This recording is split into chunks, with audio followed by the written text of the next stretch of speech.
জান্নাতে কোনো ধর্ষক নাই। জান্নাতে আসিয়ার ঘুমে কেউ ব্যাঘাত ঘটাবে না। শুনেছি নির্যাতনের শিকার হয়ে মৃত্যুবরণ করলে সে শহীদের মর্যাদা পায়। সেই হিসাবে আমাদের বোন আসিয়া শহীদ।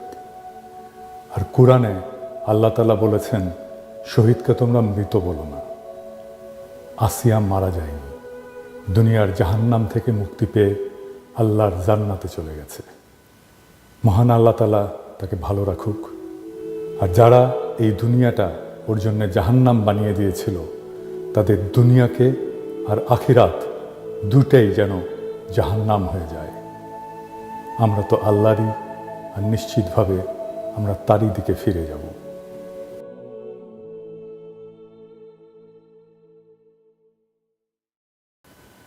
আমি যা বললাম শুরুতে, সেটাই আমি লিখছিলাম আমার ফেসবুকে। আপনারা অনেকেই দেখছেন, প্রায় 1.5 লাখ লাইক পড়ছিল লেখাটায়।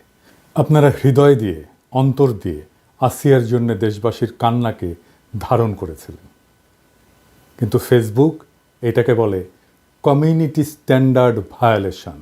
ফেসবুক আমার পোস্ট রিমুভ করে দেয়, আমাকে 1 মাসের জন্য ব্যান করে দেয় এই লেখাটার জন্যে। কারণ আমি নাকি ফেসবুকের কমিউনিটি স্ট্যান্ডার্ড ভায়োলেট করেছি।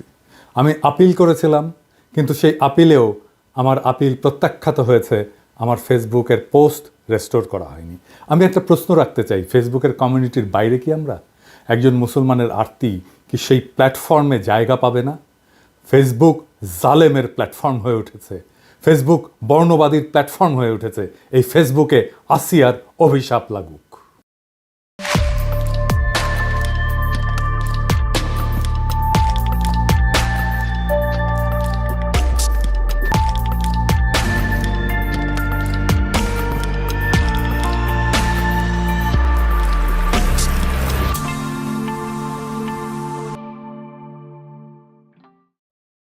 আসেন আমরা আজকের একটা বিশেষ আলাপে আসি। সারা দেশে মনে হচ্ছে ধর্ষণের উৎসব চলতেছে। দেশবাসী ক্ষিপ্ত, বাংলাদেশের মানুষ নিজের উপরে জুলুম মেনে নেয়, কিন্তু নারীর উপরে সহিংসতার অপমান কোনোভাবে মেনে নেয় না। সে আগুন জ্বালায় দেয়। কিন্তু তারপরেও নানা আলাপ আসে নানা জায়গা থেকে। আলাপ আসে পোশাকের শালীনতার। বলা হয় শালীন পোশাক না পরার জন্যেই ধর্ষণ হয়।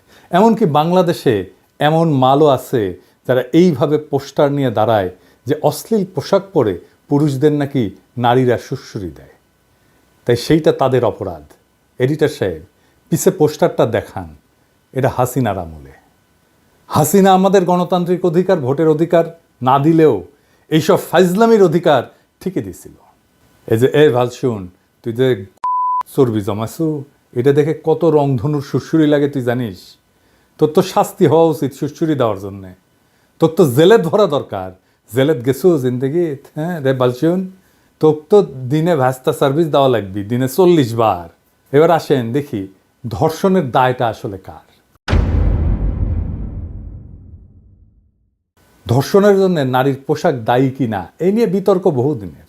ইসলামে ধর্ষণের জন্য দায়ী একমাত্র ধর্ষক। কিছু কিছু ইসলামপন্থী মতবাদ নারীকে শালীন পোশাক পরার উপদেশ দিয়ে ধর্ষণ প্রতিরোধের উপায় হিসাবে দেখায়।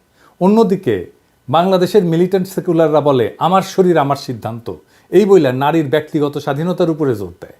তবে এই দুই চরম অবস্থানের মাঝামাঝি যুক্তিসঙ্গত ব্যাখ্যা কি হতে পারে, সেইটাই আজকে আমাদের আলোচনার বিষয়।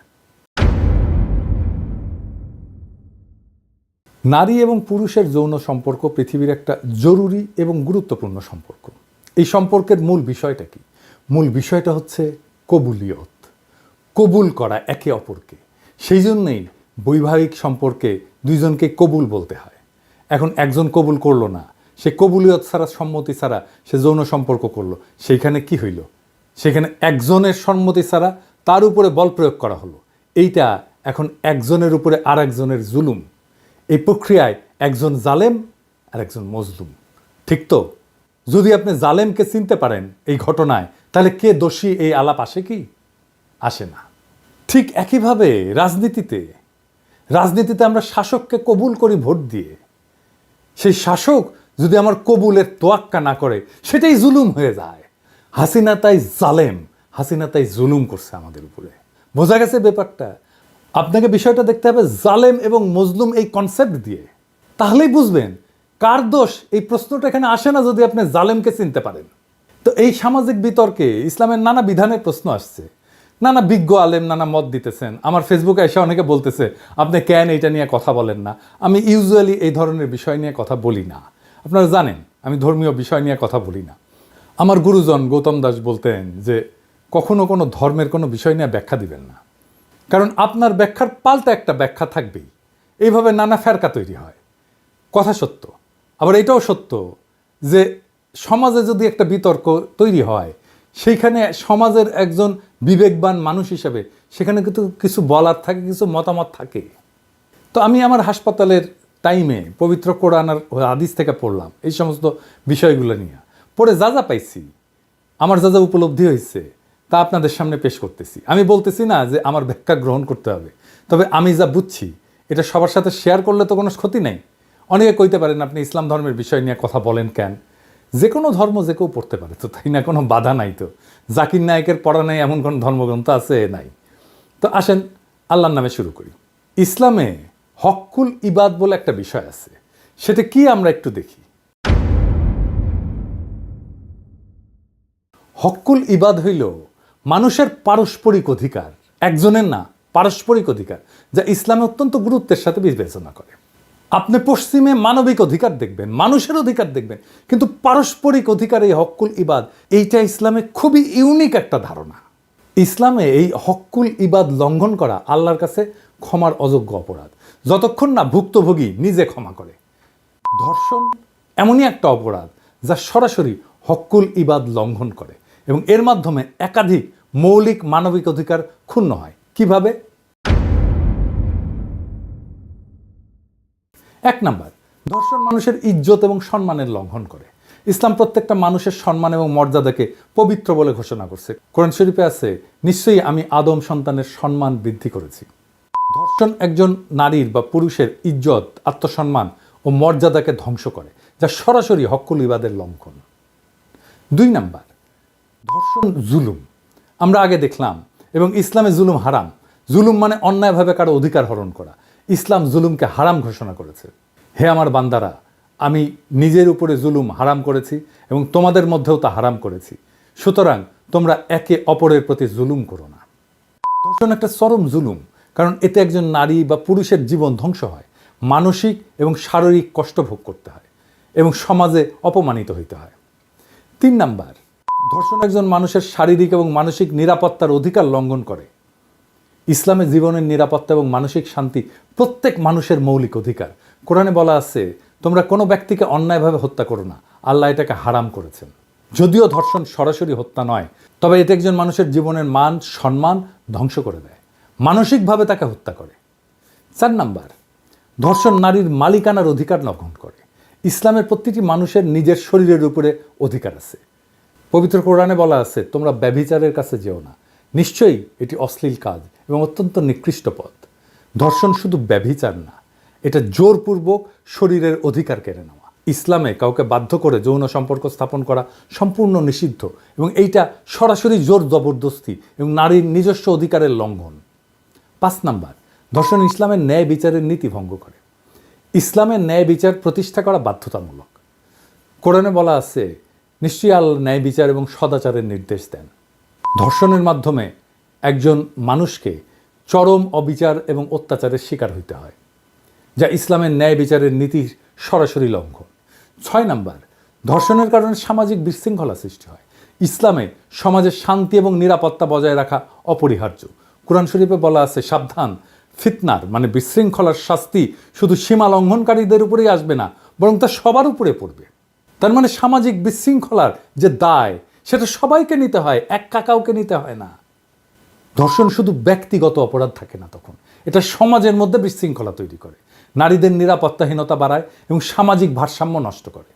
সাত নাম্বার, ধর্ষিতার প্রতি অবিচার এবং অপমান করা হক্কুল ইবাদের লঙ্ঘনের চরম দৃষ্টান্ত একটা। নবী করিম পিস বি আপন হিম ধর্ষণের শিকার নারীর প্রতি সমর্থন জানায় বলছিলেন, ধর্ষণের শিকার নারী কোনোভাবেই অপরাধী নয়, বরং সে নির্দোষ এবং অপরাধীকে কঠিন শাস্তি দেওয়া হবে। ইসলামে ধর্ষিতা নারীকে কখনোই দোষারোপ করা হয় না, বরং তাকে বিচারে এবং মানসিক সহায়তা দেওয়াই প্রকৃত ইসলামী বিধান। তবে কিছু ইসলামপন্থী গোষ্ঠী মনে করে নারীর পোশাক ধর্ষণ প্রতিরোধে ভূমিকা রাখে। তাদের যুক্তি, পোশাক উস্কানি সৃষ্টি করতে পারে। শালীন পোশাক সমাজে ধর্ষণের হার কমাতে পারে। ইসলামে শালীন পোশাককে নির্দেশ করা হয়েছে অবশ্যই, কিন্তু বাস্তবতা কি বলে? বাস্তবতা বলে যে শিশুরাও তো ধর্ষণের শিকার হয়, অথচ তারা উত্তেজক পোশাক পরে না। বোরখা হিজাব পরিহিত নারীরাও তো ধর্ষিতা হয়, পশুরাও তো ধর্ষণের শিকার হয়, তারা তো পোশাকই পরে না। তাহলে ধর্ষণের মূল কারণ লুকায় আছে পোশাকে না, বরং অপরাধীর বিকৃত মানসিকতায়, সমাজের আইনি দুর্বলতায় এবং ক্ষমতার অপব্যবহারে। আবার উল্টা দিকে মিলিট্যান্ট সেকুলাররা মনে করে যে প্রত্যেকটা মানুষের শরীরের উপরে তার নিজস্ব অধিকার আছে, নারী যা ইচ্ছা তাই পড়তে পারবে বা করতে পারবে। রাষ্ট্র বা সমাজের হস্তক্ষেপ এখানে অগ্রহণযোগ্য। আপনি কি যা খুশি তাই পড়তে পারেন? আসলেই পারেন? পারেন? পারেন না তো। আপনি কি লুঙ্গি পরে ঢাকা ক্লাবে ঢুকতে পারবেন?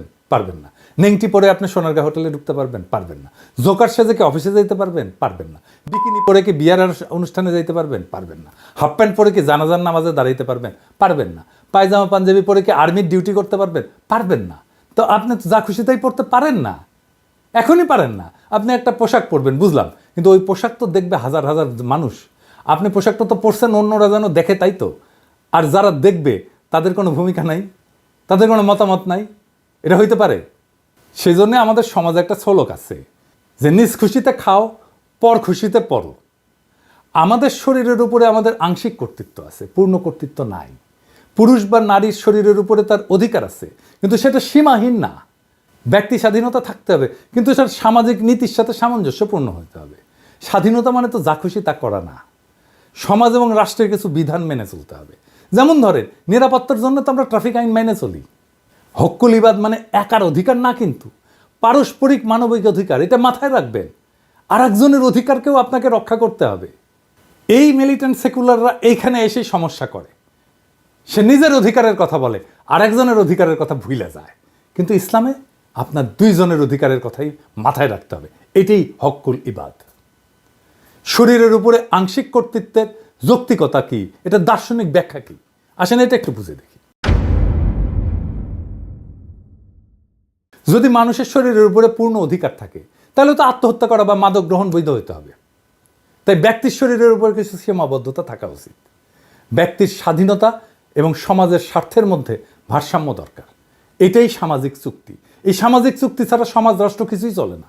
তাই রাষ্ট্র কিছু বিধি তৈরি করতে পারে, সমাজও কিছু বিধি তৈরি করতে পারে। সমাজের বিধিটা আসে ধর্ম থেকে। অনেকে ধর্ষণের কঠোর শাস্তির কথা বলছেন, আসেন এই প্রসঙ্গে একটু আলাপ করে নিই। কেবল কঠোর শাস্তি কোনো অপরাধ কমায় না। অপরাধ বিজ্ঞানের গবেষণায় দেখা গেছে যে শাস্তির নিশ্চয়তা, অর্থাৎ অপরাধী ধরা পড়বে এবং শাস্তি পাবে এই সম্ভাবনা যদি থাকে, সেটা অপরাধ প্রতিরোধে শাস্তির কঠোরতার চাইতে বেশি কার্যকর। 2001 সালে পল জেন্ড্রা উনি একটা গবেষণা করছিলেন। অনেকগুলো গবেষণা মিলে 50টা গবেষণাকে মিলে একসাথে উনি দেখছিলেন যে কি পাওয়া গেছে। এটাকে মেটা অ্যানালাইসিস বলে আর কি। তো এখানে প্রায় 3.5 লক্ষ অপরাধীর তথ্য বিশ্লেষণ করা হয়েছিল। গবেষণায় দেখা গেছে যে দীর্ঘ কারাদণ্ড অপরাধের পুনরাবৃত্তি কমায় না। বেশি দিন জেলে থাকলে সে তার অপরাধ প্রবণতা কমে না, বরং কিছু ক্ষেত্রে এর ফলে অপরাধী আরও বেশি পুনরায় অপরাধে জড়ায় পড়ে। এছাড়া মৃত্যুদণ্ডের কার্যকারিতা নিয়েও গবেষণাগুলো স্পষ্ট না। পৃথিবীর অনেক দেশে মৃত্যুদণ্ড আছে, অনেক দেশে আবার নাই। তো যেই দেশে মৃত্যুদণ্ড আছে এবং যেই দেশে নাই, এই দেশগুলোর তুলনামূলক গবেষণা থেকে দেখা গেছে যে এটা ধর্ষণ বা হত্যার মতো গুরুতর অপরাধ কমানোর ক্ষেত্রে কার্যকর প্রমাণিত হয়নি, গবেষণায় প্রমাণিত হয়নি। যেই দেশে বিচারহীনতা থাকে, ইনসাফ না থাকে, সেই দেশে শাস্তিকে যতই কঠোর করা হোক না কেন, অপরাধ কমবে না। কারণ অপরাধী যে সে তো জানে যে সে পার পেয়ে যেতে পারে তার ক্ষমতা দিয়ে, তার টাকা দিয়ে। কঠোর শাস্তির চাইতে দরকার নিশ্চিত বিচার এবং ইনসাফ। আজ আমরা আসিয়ার গল্প শুনছি, আমরা দেখছি কিভাবে এই সমাজে জুলুম তার শিকার বিস্তার করছে। কিন্তু আমরা থেমে থাকবো না, আমরা এই অন্ধকারের বিরুদ্ধে আলো জ্বালাবো। কারণ সত্যের পথে চলতে হলে ভয় পেলে চলে না। অন্যায় দেখেও চুপ থাকা মানে সেই অন্যায়ের অংশ হয়ে যাওয়া। আমরা যদি আমাদের মা বোনদের নিরাপত্তার জন্যে, আমাদের ভবিষ্যৎ প্রজন্মের জন্যে এখনই রুখে না দাঁড়াই, তবে আর কবে দাঁড়াবো? সমাজে বিচারহীনতার সংস্কৃতি যতদিন থাকবে, ততদিন অপরাধীরা বেপরোয়া থাকবে। কিন্তু আমরা যদি ন্যায় বিচারের দাবি করি, যদি অপরাধীর বিরুদ্ধে সোচ্চার হই, তাহলে তাদের বিচার হবেই, আজ না হোক কাল হবে। ইতিহাস সাক্ষী, যখন মানুষ অন্যায়ের বিরুদ্ধে জেগে ওঠে তখন শাসক কিংবা কোনো শক্তিই তাদের দাবায় রাখতে পারে না। আসিয়া শহীদ হয়েছে, কিন্তু আমরা যারা বেঁচে আছি আমাদের দায়িত্ব এখন আরও বেশি। আমাদের কলমের, কণ্ঠের, প্রয়োজনে রাস্তায় নামার শক্তি দিয়ে এই জুলুমের বিরুদ্ধে রুখে দাঁড়াতে হবে। কারণ ন্যায় বিচার প্রতিষ্ঠার লড়াই শুধু আসিয়ার জন্য নয়, এটা আমাদের প্রত্যেকটা মায়ের, প্রত্যেকটা বোনের, প্রত্যেকটা কন্যার নিরাপত্তার জন্যে। আমরা কি সেই সমাজ চাই যেখানে ধর্ষকের আশ্রয় মেলে কিন্তু নির্যাতিতার ন্যায় বিচার মেলে না? নাকি আমরা এমন একটা সমাজ গড়তে চাই যেখানে নারী পুরুষ নির্বিশেষে সবাই নিরাপদে বাঁচতে পারে? আজকের আলোচনা এখানে শেষ না, বরং এটা শুরু। আমরা বিচার চাই, আমরা ইনসাফ চাই। আর এই অন্যায়ের বিরুদ্ধে প্রতিটি ন্যায়ের কণ্ঠস্বর একদিন এমন শক্তিশালী হয়ে উঠবে যে কোনো ক্ষমতা আর তার দাবায় রাখতে পারবে না। ইনকিলাব জিন্দাবাদ।